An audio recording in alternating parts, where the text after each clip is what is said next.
তুমি भेजो দাদার কাছে ক্লোজে। নমস্কার। খবরদার কথা নয়। রাজ্যের বর্তমান অর্থনৈতিক পরিস্থিতি, নানা রকম কথাবার্তা বলা হচ্ছে। বিধ্বংসী বন্যার পর দেশের, আমাদের এই রাজ্যের বিশেষ করে যে অভূতপূর্ব ক্ষতি হয়েছে, বিশেষ করে কৃষকদের এবং শ্রমজীবী মানুষের, তাকে সামনে রেখে নানা রকম সরকারের কাছে ডেপুটেশন হয়েছে। তারপরেও রাজ্য সরকারের বক্তব্য, কৃষকদের আয় দ্বিগুণ হচ্ছে, সবুজ বিপ্লব সংগঠিত হচ্ছে, নানা রকম কথাবার্তা আসছে। পাশাপাশি রাজ্যে কর্মচারীদের পরিস্থিতিও ভয়াবহ রূপ ধারণ করেছে। প্রচুর ডিএ ফাঁক হয়ে রয়েছে। এই সমস্ত অর্থনৈতিক পরিবেশের মাঝে আমরা একসময় নানা রকম গল্প শুনতাম, হাজার হাজার টাকা আসছে, বস্তা ভর্তি ভর্তি টাকা আসছে, কোথায় যাচ্ছে কিছুই আমরা জানি না। এই নিয়ে নানা রকম আমাদের এই পোর্টালের কাছে নানা রকম দাবি ছিল এই ব্যাপারে কোনো আলোচনা করার জন্য। দীর্ঘ ব্যস্ততার মাঝেও রাজ্যের প্রাক্তন অর্থমন্ত্রী শ্রী ভানুলাল সাহা আমাদের একটু সময় দিয়েছেন। দীর্ঘ সময় ধরে এই রাজ্যের অর্থনৈতিক পরিবেশ বা অর্থনৈতিক যে বিষয়টা একটা শৃঙ্খলাবদ্ধ করার ক্ষেত্রে তিনি ব্যাপক পরিশ্রম করেছেন এবং সাফল্যও পেয়েছিলেন। সেটা প্রায় ভেঙে চুরে তছনছ হয়ে যাচ্ছে বলে রাজ্যের মানুষের অভিযোগ। এই নিয়েই আমরা ওনার কাছে একটু সময় চেয়েছিলাম। শ্রী ভানুলাল সাহা আমাদের সময় দিয়েছেন, খবরদার কথা নয় তার কাছে কৃতজ্ঞতা প্রকাশ করছে। তার কাছে আমরা কিছু প্রশ্ন নিয়ে যাব এবং তিনি রাজি হয়েছেন। আজকে আমাদের সঙ্গে তিনিই বসেছেন, শ্রী ভানুলাল সাহা আমার বাঁদিকে বসেছেন। সরাসরি প্রশ্ন নিয়ে ভানুলাল আপনার কাছে যাচ্ছি যে দীর্ঘদিন রাজ্যের অর্থ দপ্তর আপনি সামলেছেন, সাফল্যের সঙ্গে সামলেছেন। এটা আমাদের বক্তব্য না, কেউ বলবে হয়তো আমরা বাড়িয়ে বলছি, এটা সাধারণ মানুষের বক্তব্য। আজকের এই অনুষ্ঠানটা সাধারণ মানুষের কথাই আমাদের বলার জন্য তারা অনুরোধ করেছিলেন। আপনার বিশাল ব্যস্ততা, তার মাঝেও আমাদের সময় দিয়েছেন। সেখানে সরাসরি যদি এই প্রশ্নটা তাদের হয়ে আমরা রাখি, সেটা হচ্ছে এই দীর্ঘদিন অর্থমন্ত্রিত্ব সামলেছেন, সাফল্যের সঙ্গে সামলানোর পর সেই অভিজ্ঞতায় এখন কেমন দেখছেন রাজ্যের এই আর্থিক অবস্থা? রাজ্যের আর্থিক অবস্থা খুবই ভয়াবহ। কারণ রাজ্য বলতে রাজ্যের 40 লক্ষ মানুষের আর্থিক অবস্থাটাই মূলত সামনে আসে। এখন যে সরকার চলছে ডাবল ইঞ্জিন, কেন্দ্র রাজ্যে একই সরকার, এবং কেন্দ্রীয় সরকার বলছেন যে আমরা সকলের জন্য কাজ করছি। আমাদের রাজ্যে আমরা দেখছি যে একদম গরিব মানুষ যারা জায়গায় কাজ করে তাদের জন্যে অর্থের সংস্থান দিল্লিতে কম, তাই রাজ্যেও কম। দেশে 40-42 দিনের শ্রম দিবস তৈরি হয়, আর আমাদের রাজ্যে কাগজে পত্রে 60-62 দেখানো হচ্ছে। বামফ্রন্টের আমলে এটা 95-98 পর্যন্ত ছিল, কিন্তু এখানে মধ্যস্বত্বভোগীদের কার্ডে 100 দিন উঠে যায়। অ্যাকচুয়াল যারা কাজ করে তারা মূলত 30-32 দিনের বেশি পায় না। ফলে তারা এই সারা বছরে কর্মসংস্থানের মধ্যে সরকারিভাবে 30-32 দিনের কাজ পায় মাত্র। ফলে তারা হত দরিদ্রের অবস্থায় রাজ্যের জনসংখ্যার প্রায় 3 ভাগের 1 ভাগ। কাজেই রাজ্যের অর্থনীতি এটা ভালো নয়। ধনী এবং উচ্চ মধ্যবিত্তদের কিছু উন্নতি ঘটছে, কিন্তু গরিব আরো গরিব হচ্ছে। এটা জাতীয় স্তরেও আমাদের রাজ্য। এই পরিস্থিতিতে এই মুহূর্তে পঞ্চদশ অর্থ কমিশনের কাজ প্রায় শেষ হতে চলেছে, মেয়াদ শেষ হতে চলেছে। ষোড়শ অর্থ কমিশনের অর্থ বরাদ্দ, যার দিকে সমস্ত রাজ্য সরকার তাকিয়ে থাকে, আপনার সময় আপনিও তাকিয়ে থাকতেন, কি দেয় এই জায়গাতে একটা বিশেষ শব্দ ব্যবহার করা হচ্ছে, সেটা হচ্ছে কমিটেড এক্সপেন্ডিচার। এই যে কমিটেড এক্সপেন্ডিচার, এই ষোড়শ অর্থ কমিশনের অর্থ বরাদ্দের ক্ষেত্রে ত্রিপুরা রাজ্যের ক্ষেত্রে বিশেষ করে কি বিশেষ কোনো ভূমিকা নিতে পারছে এই ক্ষেত্রে? আমরা সরাসরি যদি যাই, যে এই মহার্ঘ ভাতা দেওয়া বা ক্যাগ রিপোর্ট এবারকার যে ষোড়শ অর্থ কমিশনের অর্থ বরাদ্দের ক্ষেত্রে কোনো বড় ভূমিকা নেবে কিনা? অর্থ কমিশনগুলো সাধারণভাবে দেশে যে পদ্ধতি অবলম্বন করে, ষোড়শ অর্থ কমিশনও সেই পদ্ধতি অবলম্বন করবে। এখানে দেখা হয় যে সমস্ত রাজ্যের আয় কম তাদেরকে অর্থ কমিশন কিছু অতিরিক্ত টাকা দিয়ে চেষ্টা করে এবং বলে রাজ্যে তোমরা তোমাদের রিসোর্স বাড়াও। আমাদের রাজ্যে আমরা যদি দেখি যে রিসোর্স বাড়ানোর ক্ষেত্রে স্টেট কতটা করতে পারে, লাস্ট বামফ্রন্ট সরকার 1915 কোটি টাকা স্টেট রিসোর্স হিসাবে করতে পেরেছিল। তারপরে জিএসটি লাগু হয়েছে, জিএসটি লাগু হওয়ার পরে ফিনান্স কমিশনের টাকা, জিএসটির ভাগ আর স্টেট রিসোর্স মিলে সবটা মিলে 18-19 থেকে যদি ধরি, স্টেট রিসোর্স 2138 কোটি, সামান্য বেড়েছে। কিভাবে বেড়েছে জানেন? খুবই খারাপ। মদের দোকান বাড়িয়ে এই যে রেভিনিউ স্টেট পেল, এটা থেকে যত্রতত্র মদের দোকান, এটা সাধারণ এথিক্সের বিরোধী। আমরা চাই মানুষ যাতে নেশা না করে, নেশা মুক্ত ত্রিপুরার স্লোগান আমরা শুনেছিলাম, ঠিক। কিন্তু এখন একই সরকারের ভিন্ন মুখ্যমন্ত্রী বলছে নেশায় ভাসছে ত্রিপুরা।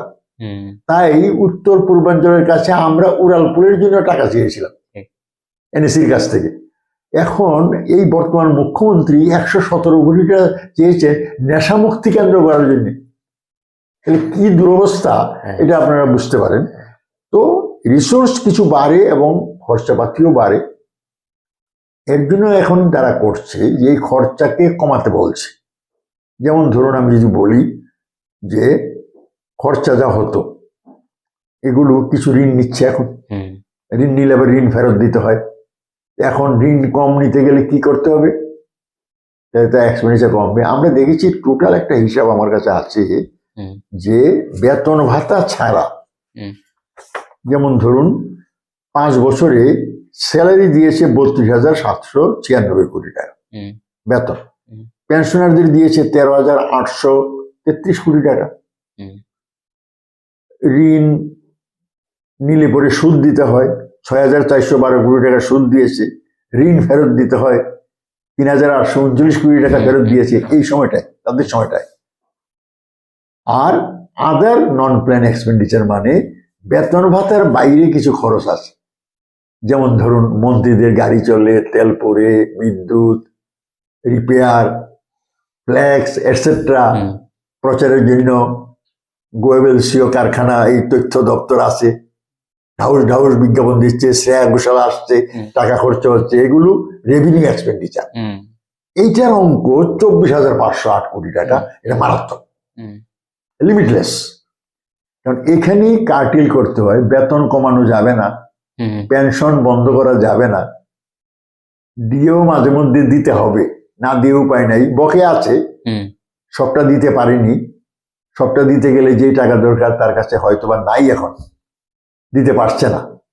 কিন্তু যেটা কমানো যেত, আমাদের সময় মন্ত্রী 11 জন মন্ত্রীর জন্য গাড়ি কেনা হয়েছিল 1 কোটি টাকার।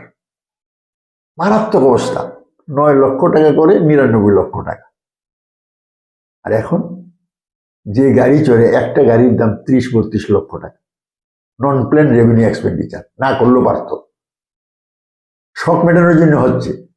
তো এই যে নন প্ল্যান এক্সপেন্ডিচার বাড়ছে, তার জন্য ঋণ নিতে হচ্ছে। বেতন ভাতার জন্য যেটা দিয়েছে, তারা বলছে যে সেই টাকা আমাদের আগে ফিনান্স কমিশন দেশের প্রাপ্ত অর্থের 32% রাজ্যগুলোকে দিত। বিরাট লড়াই চলছিল রাজ্যদের 50% দাও।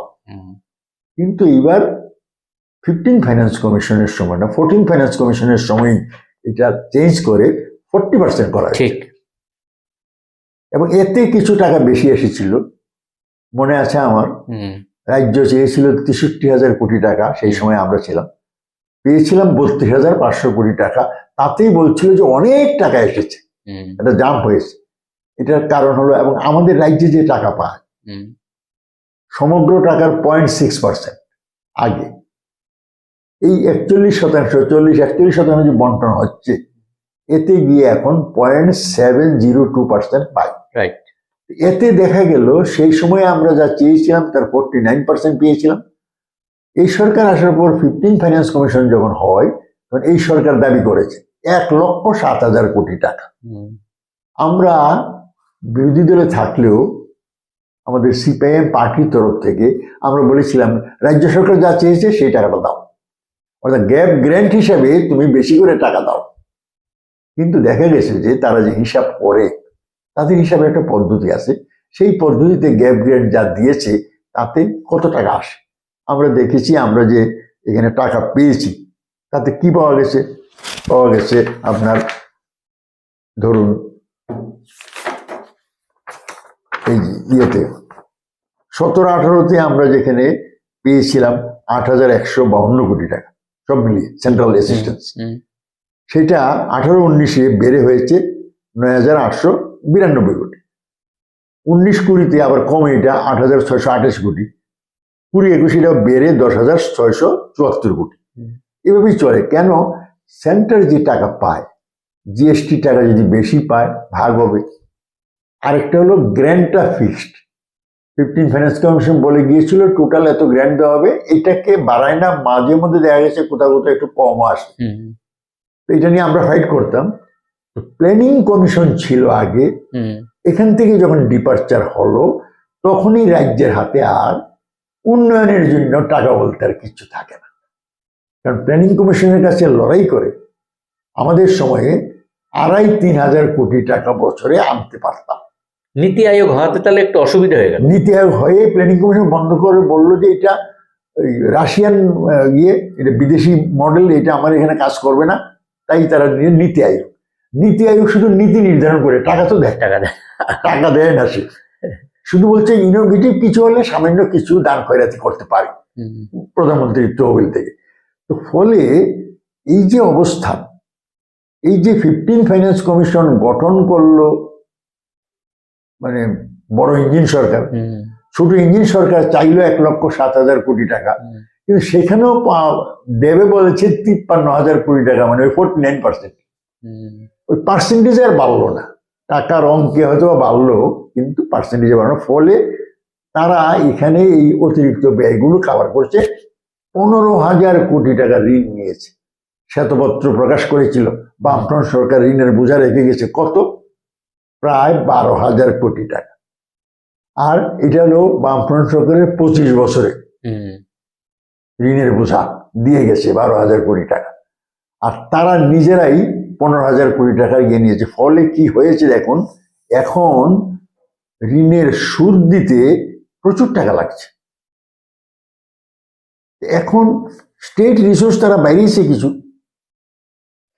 এই যে জায়গাটাতে যে ঋণটা নিচ্ছে, এটা কি এই যে নন প্ল্যানের খরচ বেড়েছে দেখেই কি ঋণটা বেশি নেওয়া হচ্ছে, না এমপ্লয়মেন্টের জন্য বেশি নেওয়া হচ্ছে? না, কোন জায়গায় কেন ঋণ নেওয়া হচ্ছে? যে বাজেটে প্রাপ্ত অর্থ আর অন্যান্য খরচ মিলে যা হলো তাতে একটা ঋণ না নিলে এটা চলবে না। এই ঋণ নেওয়ার ক্ষেত্রে বলে দিয়েছে যে যেমন খুশি তুমি ঋণ নিতে পারবে না, জিডিপির 4%-এর বেশি তুমি ঋণ নিতে পারবে না। এই নিয়ম ভেঙে পশ্চিমবঙ্গের মমতা ব্যানার্জি সরকার ঋণ না নিয়ে তার যে নানা ধরনের যে এজেন্সিগুলো আছে, পাবলিক সেক্টর আন্ডারটেকিং, এগুলো দিয়ে তারা ঋণ নেয়। আমাদের এখানে অবশ্য তারা যে ঋণ নিয়েছে তার একটা হিসাব আমাদের কাছে আছে। এখন ঋণ নিতে গিয়ে ঋণ দরকার যায়নি। রেভিনিউ এক্সপেন্ডিচার যেখানে 10,658 কোটি টাকা ছিল 17-18-তে, এখন এটা 15,108 কোটি টাকা। ফলে দেখা গেছে প্রাপ্ত অর্থ থেকে ক্যাপিটাল এক্সপেন্ডিচার মানে উন্নয়নের টাকা 17-18-তে যেটা পেরেছিল 1785 কোটি টাকা, 20-21 সালে এটা 835 কোটি টাকায় নেমে এসেছে। প্রায় 50%। হ্যাঁ, কারণ ক্যাপিটাল এক্সপেন্ডিচারের একটা অংশ রেভিনিউর জন্য খরচ করা যায়, বাকি অংশটা মানুষের জন্য খরচ করবে। কিন্তু দেখা গেছে এই যে কেন্দ্রীয় সরকারের যে বিভিন্ন স্কিমের টাকা আসে তার একটা অংশ রেভিনিউতে যাবে, বাকিটা ক্যাপিটাল যাবে। স্টেটের তো কোনো টাকাই নাই, প্ল্যানিং কমিশন না থাকাতে তার কাছে কোনো টাকা নাই। তাইলে সিএসএস, সেন্ট্রাল স্পন্সর স্কিমগুলো যেগুলো তারা করছে রাজ্যে রাজ্যে কার্যকরী হয়, এটা বাজেটে ঢোকানো হয় আনুমানিক 3-4 হাজার কোটি টাকা, কিন্তু আসলে এত টাকা আসে না। 20-21-এর অডিট রিপোর্ট অনুযায়ী আমি বলছি যে 835 কোটি, আর 17-18-তে এটা ছিল 1785 কোটি। তাহলে 900 কোটি টাকা কমে গেল। কারণটা কি? কারণটা হলো একদিকে নন প্ল্যান এক্সপেন্ডিচার বেহিসেবি খরচ হচ্ছে, আর অপর দিকে সেন্ট্রাল গভর্নমেন্ট তার যে স্কিমের টাকা সেগুলো ক্রমান্বয়ে কমছে। সেও এই ফিনান্স কমিশনের টাকা থেকে ইয়ের জন্য নিয়ে যাবে বলছে, এই 16 ফাইন্যান্স কমিশন বলছে যে প্রতিরক্ষার জন্য এখান থেকে একটা লামসাম টাকা সরিয়ে নিয়ে, অর্থাৎ কিছু তো সরানো হয়ই। বলছে এই যে 40% দেওয়া হবে, 100 টাকার 40%, 100 টাকা থেকে ন্যাশনাল কতগুলো খরচ ধরেছে, যেমন প্রতিরক্ষা, এখানে কিছু টাকা নিয়ে যাবে, মনে করেন চলে গেল 22 টাকা, তাইলে রইল কত? আর রইল 78 টাকা। এই 78-এর 40%, 100-র 40% না, 100-র 40% তাহলে 40 লক্ষ টাকা ভাগ হতো। এখন যদি 78-এর 40% হয় তাহলে এটা 30-এ চলে আসবে। তাহলে স্কুইজিং হচ্ছে, টাকা কমছে, এবং ষোড়শ অর্থ কমিশনে পরিস্থিতি আরো খারাপ হবার সম্ভাবনাই বেশি। পরের কোশ্চেনে যাচ্ছি। একটা বিষয়, আপনি অর্থমন্ত্রী থাকতে কেন্দ্রীয় বরাদ্দের জন্য ব্যাপক বেগ পেতেন, আমাদের সাংবাদিকদের অনেকবার বলেছেন, এইভাবে বলেছি ওইভাবে বলেছি, কিন্তু টাকা ওরা কিছুতেই রিলিজ করতে চায় না। বর্তমান অর্থমন্ত্রী যেহেতু ডবল বা ট্রিপল ইঞ্জিন এই মুহূর্তে, এই বর্তমান অর্থমন্ত্রীকে তো এতটা বেগ পাওয়ার কথা ছিল না। তাহলে আপনি যে এতক্ষণ যে বিষয়টা বললেন, ষোড়শ অর্থ কমিশনে আমাদের অবস্থা আরো করুণ হয়ে যাওয়ার সম্ভাবনা জেগেছে, এর পরিপ্রেক্ষিতে তো কর্মচারীদের অবস্থা কি হবে বোঝাই যাচ্ছে। তাহলে আপনি যে লড়াইটা করে টাকাটা আনতে পারতেন, এই মুহূর্তে তো এটা আরো সহজ হওয়ার কথা, হচ্ছে না কেন?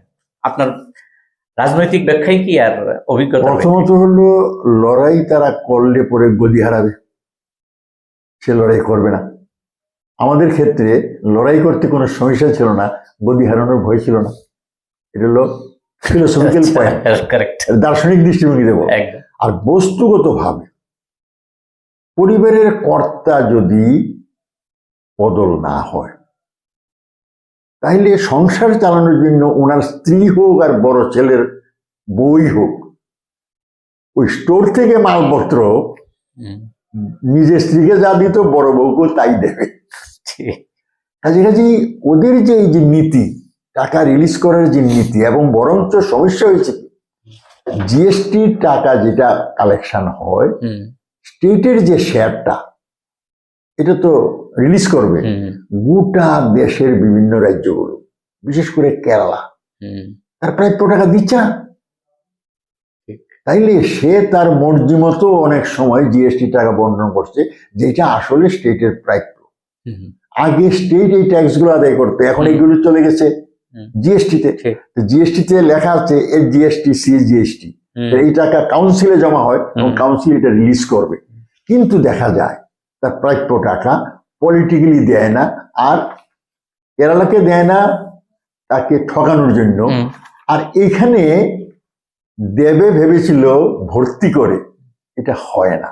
কারণ আমার মনে আছে যখন কংগ্রেসের সরকার ছিল দিল্লিতে, রাজীব গান্ধী, তখনও একবার বামফ্রন্ট সরকারের পতন হয়েছিল, তখন সুধীর মজুমদার হয়েছিলেন 88-তে। তো উনি হওয়ার পরে উনি যেমন খুশি খরচা শুরু করলেন, তাতে ভাড়ারে টান পড়ল। উনি দৌড়ে গেলেন, এত কষ্ট করে বামফ্রন্ট সরকার সরিয়েছি, আমাদের এই টাকাটা দাও। রাজীব গান্ধী বলেছিল একবার আমার ক্ষমতা আছে বলে 30 কোটি টাকা দিলাম, কিন্তু ওইটা করেছো বলে দিল্লির নিয়ম আমি পাল্টাতে পারবো না, তোমরা যাই করে থাকো সেখানে আমার কিছু করার নাই। অর্থাৎ এই যে প্রশাসনিক কাঠামো, ধনতান্ত্রিক ব্যবস্থার এই যে প্রশাসনিক কাঠামো, এখানে কর্তা বদল হলেও যত কথাই বলুক না কেন, গোডাউন সেন্ট্রাল স্কিমের মধ্যে বাজেটে যে প্রভিশন হয় সেগুলোর সুযোগ, আর কৃষকের আয় দ্বিগুণ হয়েছে, ডাহা মিথ্যা কথা। কৃষকের আয় দ্বিগুণ কি করে হবে?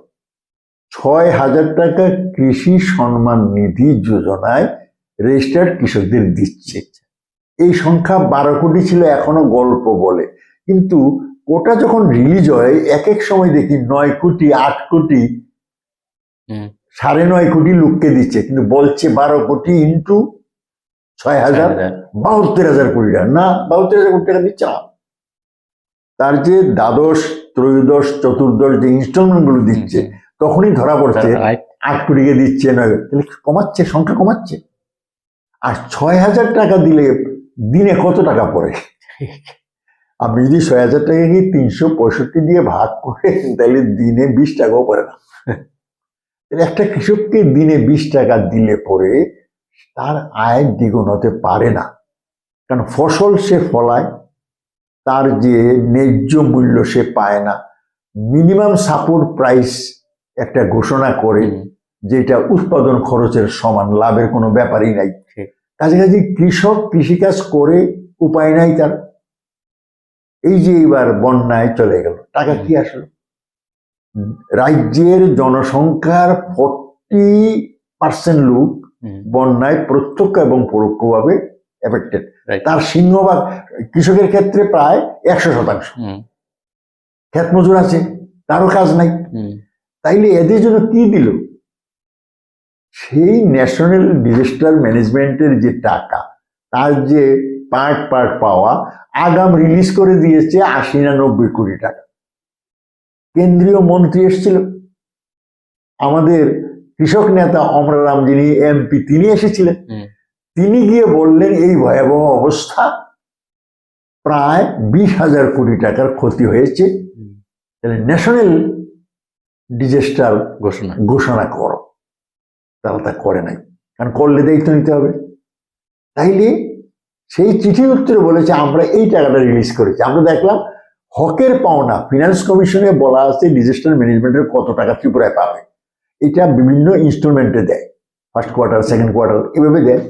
তাইলে এটা শুধু অ্যাডভান্স রিলিজ করেছে। রাইট। আর রাজ্য সরকার কি বলেছে? ঘর দেব 1,20,000, যাদের ঘর ভেঙেছে। 20,000-এর পরে 1 লক্ষের আর খবর নেই। তারপরে বলেছে কৃষকদের সাহায্য করবে। কত? তার অ্যাকাউন্টে 1,000 টাকা করে ঢুকাচ্ছে, তাও সব কৃষক ঢুকে নাই। তাহলে এই বন্যায় তার হাজার লক্ষ টাকা ক্ষতি হয়েছে, তাকে দিচ্ছে 1,000 টাকা। তাতে কৃষকের দুরবস্থা আরেকটু বেড়েছে, যার প্রত্যক্ষ এফেক্ট আমরা দেখেছি। শহর এবং গঞ্জে এবার পূজার সময় লোক সমাগম কম, কারণ পকেটে টাকা থাকলে ফুর্তি করতে আসে, থাকলে একটু কেনাকাটা করে। দোকানদারদের কাছে খাদ্য শস্যের বদলে অন্য জিনিসপত্রের বিক্রি কমে গেছে এই ভয়াবহ বন্যার জন্য। তাইলে ডাবল ইঞ্জিনে তো কোনো লাভ হলো না।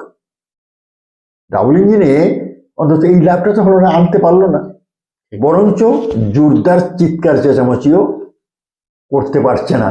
কারণ তাহলে তার যে একটু সুবিধাজনক অবস্থাতে আছে, এগুলো মন্ত্রিত্ব ইত্যাদি নষ্ট হয়ে যাবে। এই লম্বা চোরা মিথ্যে কথা বলার তার অভ্যাস, এটা করেই যাচ্ছে। আপনার সময় কি এটা একটা অ্যাডভান্টেজ ছিল যে সংসদে বলার মতো লোক ছিল, বলতেন, সংসদেও চিৎকার করতেন, যার ফলে আপনি কিছু সুবিধাও পেতেন? এই মুহূর্তে এই সুবিধাটা কি আমাদের রাজ্যের অর্থমন্ত্রীর ক্ষেত্রে একটু অসুবিধাজনক হয়ে গেল? সংসদেও কিছু বলা হচ্ছে না। রাজ্যের অর্থমন্ত্রীর সদিচ্ছা কতটুকু আছে প্রথম সেটা আমাকে দেখতে হবে। তাহলে রাজ্যের অর্থমন্ত্রী গিয়ে দেশের অর্থমন্ত্রী বা প্রধানমন্ত্রীর কাছে ধন্না দিয়ে পরে কান্নাকাটি করে তো কিছু আনতে পারত, যে আমি তাইলে, আমরা এই না হলে আমার তাইলে রিজাইন করা ছাড়া কোনো উপায় নাই, কিছু টাকা দেন। প্রধানমন্ত্রী ইচ্ছা করলে কিছু টাকা দিতে পারে, তার কাছে কিছু ফান্ড থাকে, এটা সে দিতে পারে। তো পলিটিক্যালি কেরালাকে দেয় না, তার জন্য সারা দেশে কেরালা সংহতি দিবস পালন করছে, প্রটেস্ট করছে। কিন্তু তারা যে পেল না, তারা তো সেই লড়াই করতে পারবে না, গদি হারানোর ভয়। ফলে ডাবল ইঞ্জিন হওয়াতে বিপদ হয়েছে। ভিন্ন সরকার থাকলে চিৎকার চেঁচামেচি হইচই করে টাকা আনা যেত কিছু। এমএনরেগা থেকে শুরু করে বিভিন্ন জায়গার খাতে টাকা কমছে। এমএনরেগার তো লাস্ট বাজেটের হিসেব দেখলেই বোঝা যাচ্ছে টাকা কমেছে। এই জায়গার ক্ষেত্রে, এই জায়গার পরিপ্রেক্ষিতে আপনি ক্ষেত মজুর ইউনিয়নের মানে একজন সভাপতি হিসেবেও যদি বলেন, এই জায়গাটাতে রাজ্যের সমস্যাটা কোনখানে হতে পারে এমএনরেগার টাকা কমাতে? রেগার তো কাজই নেই, তো কমালো আর বাড়ালো তাতে কি কাজ নাই বলতে সেভাবে বলা যায় না, মাঝে মধ্যে কাজ করায় না একেবারে তা নয়। কিন্তু রেগার সমস্যা হলো ওয়েজ পেমেন্ট করে এখন দিল্লি অনলাইনে ডিজিটাল। এখানে একটা পদ্ধতি করেছে ABPS, আধার বেসড পেমেন্ট সিস্টেম। তাইলে যে কাজ করছে তার নাম, তার ব্যাংক অ্যাকাউন্টে আধার লিঙ্ক থাকতে হবে। এই পদ্ধতি যখন চালু হয় বামফ্রন্ট থাকতে আমরা মেনে নিয়েছিলাম, পরিবারের যে পরিবারে কাজ করে এখানে 2-3 জন থাকতে পারে, পরিবারের 2-3 জনই ভাগ করে 100 দিন পর্যন্ত কাজ পেতে পারে। বাবা যায়নি তো ছেলে গেছে, পেমেন্ট বাবার অ্যাকাউন্টে ঢুকতো। এখন বলছে যে না, ওই পরিবারে বাবার নাম আধার লিঙ্ক আছে, ছেলের নাম নাই, তাহলে ছেলে যে কাজ করেছে এর পেমেন্ট দেওয়া যাবে না, কারণ তার নাম আধার লিঙ্ক করানো হয়। এখন এটা লিঙ্ক করানোর দায়িত্ব ছিল প্রশাসনের। কেন্দ্রীয় সরকারের সিদ্ধান্ত, তাহলে সকলের নাম, 15 কোটি লেবার কার্ড, 29 কোটি কর্মক্ষম ব্যক্তি আছে।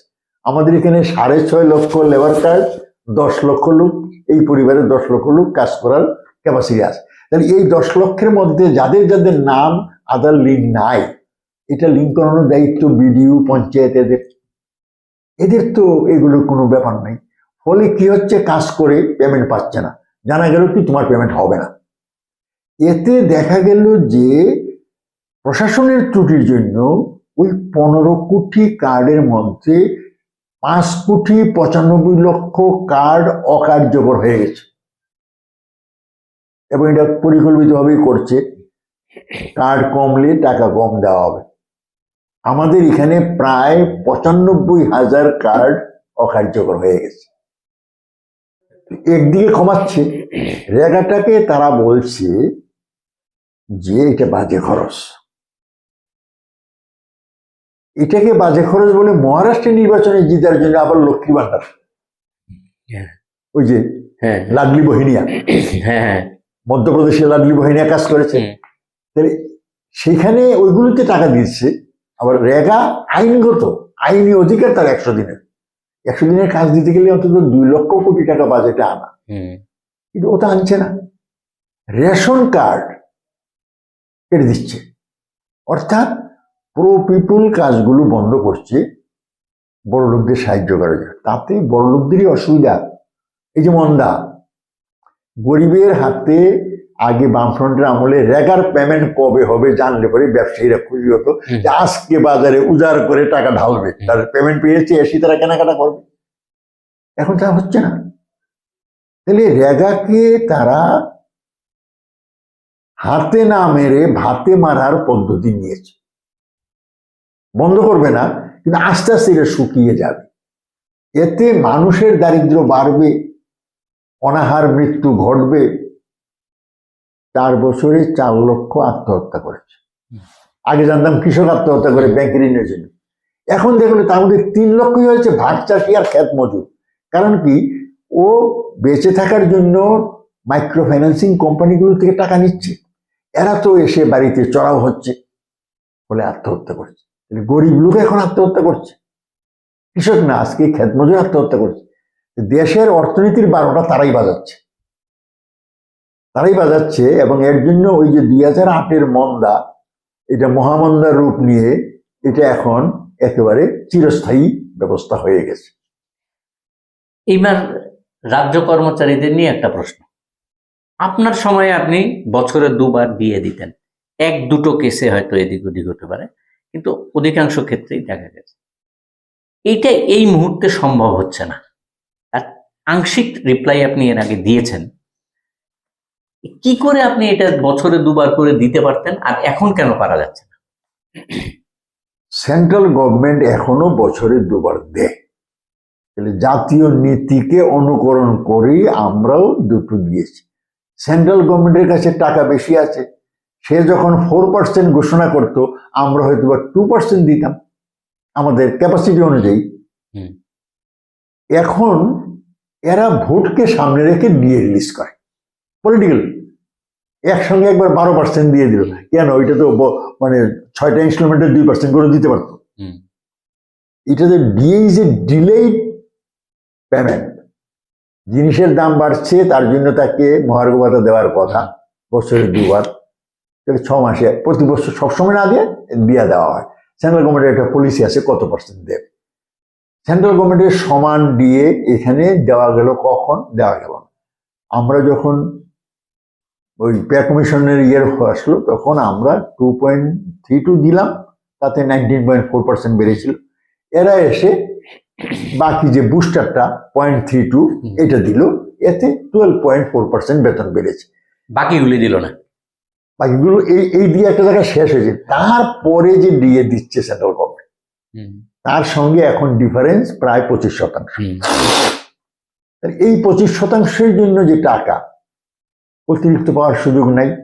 শুধু প্রধানমন্ত্রী বলেছিল সরকার আসলে মন্ত্রিসভার প্রথমে আমরা তোমাদেরকে দিয়ে দেব, সেই হিসেবে যখন তারা দিল, বছরে 978 কোটি টাকা লাগে।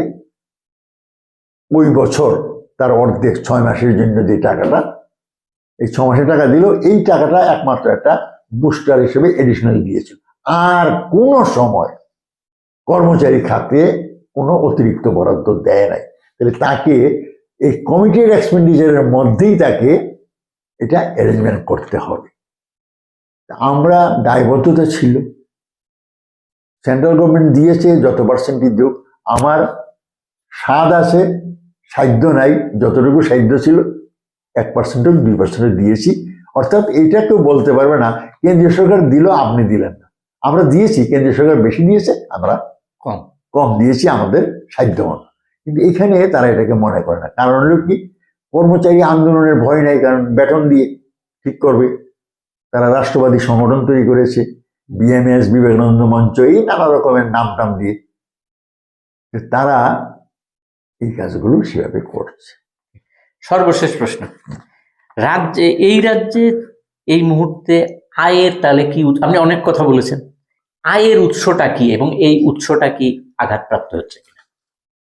উৎসটা রাজ্যে ধরেন আমাদের ওই যে ফুয়েল, মানে দ্যাট ইজ এই পেট্রোল, কেরোসিন, গ্যাস ট্যাস, এগুলোর উপরে থেকে একটা ট্যাক্স এখানে বা রাজ্যের ট্যাক্স এখন আছে, যেটা জিএসটির বাইরে। আর আছে ওই মদের দোকানের, এইটাই সোর্স। এই সোর্স থেকে তারা চেষ্টা করছে আরো অধিক রাবার টানতে টানতে একটা ইলাস্টিক একটা সময় এসে আর বাড়ানো যাবে না। কত মানে মদের দোকান বাড়ালেই তো আর কনজিউমার যে বাড়বে তা তো কথা নয়। অবৈধ নেশার ব্যবসা চলছে, এখান থেকে তো কোনো ট্যাক্স আদায়ের কোনো সুযোগ নাই। এই যে কোটা, ব্রাউন সুগার, এগুলো তো আর পায় না। কিন্তু লিকার, একটা দেশি মদই হোক আর বিলাতি মদই হোক, এগুলোর দোকান আগেও ছিল। বামফ্রন্টের আমলে একটা ছিল কি, বামফ্রন্ট সরকার, তৃতীয় বামফ্রন্ট এসে বলেছিল এক্সিস্টিং দোকানের বাইরে আর কোনো মদের দোকান দেওয়া হবে না, কারণ এটা স্বাস্থ্যের পক্ষে হানিকর। এরা এসে প্রায় 100-125 নতুন দোকান দিয়েছে এবং দিয়ে যাচ্ছে। দিলে পরেও এখান থেকেও রেভিনিউ সেভাবে আহামরি কিছু করতে হবে। কিছু সেলস বসিয়েছে, তাতে অল্প কিছু। আমাদের রাজ্যে 40 লক্ষ থেকে ট্যাক্স আদায় করলে কত করতে, ওই যে বললাম ট্যাক্স কত আদায় করেছে রেভিনিউ। বামফ্রন্ট সময় রেভিনিউ আদায় হয়েছিল 1915 কোটি, আর তারা 2600 করেছে। 2600 করলে এ দিয়ে তার হবে না। 1% দিয়ে বছরে 100 কোটি টাকা লাগে, 25% দিতে গেলে 2500 কোটি টাকা লাগে। এই 2500 কোটি টাকা স্টেটের ট্যাক্স বসিয়ে এটা দেওয়া সম্ভব না। এইখানেই বক্তব্য, এই যে যুক্তরাষ্ট্রীয় কাঠামো, স্টেটগুলোর ক্ষমতা বাড়াও, এখানে উল্টা স্টেটগুলোর ক্ষমতা কমাচ্ছে। এই যে এককেন্দ্রিকতা, এবং এই এককেন্দ্রিকতা আমাদের দেশের ফেডারেল সিস্টেমকে ডিঙিয়ে এক দেশ এক ভোটে রাষ্ট্রপতি মানে প্রেসিডেন্সিয়াল ফর্ম অফ গভর্নমেন্টের দিকে কিন্তু এগুচ্ছে, ধীরে ধীরে এগিয়ে যাচ্ছে। তাতে আরো খারাপ অবস্থা হবে, দয়ার উপর নির্ভর করে থাকতে হবে, বড় বড় রাজ্যগুলোকে টুকরো করে দেবে যাতে পলিটিক্যালি ফাইট করতে না পারে। এই লাইন তারা যাবে। আলটিমেটলি আমাদের উৎসের অবস্থা করুণ হয়ে দাঁড়াবে। উৎস চাইলেই বাড়ানো যাবে না, কারণ আমাদের এখানে তো সেভাবে কিছু নেই।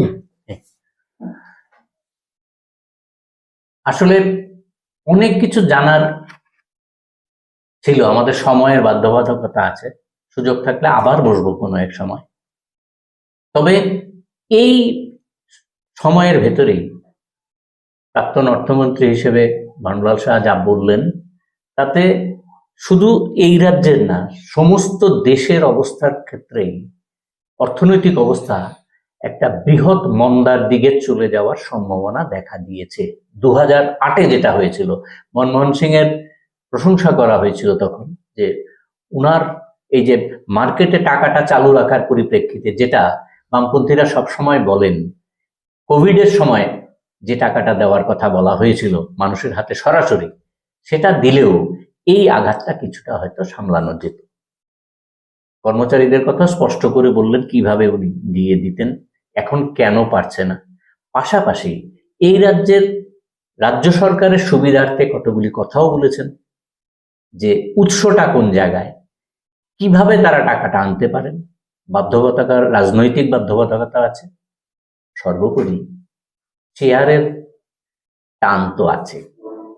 আমরা এইটুকুই রাখছি মানুষের জন্য। আপনারা আপনাদের দাবি অনুযায়ী আমরা রাজ্যের প্রাক্তন অর্থমন্ত্রীর সঙ্গে কথা বললাম। আশা করি আপনাদের ভালো লেগেছে। কার কেমন লাগলো আপনারা জানাবেন। সবাই ভালো থাকবেন, সুস্থ থাকবেন। সকলকে নমস্কার।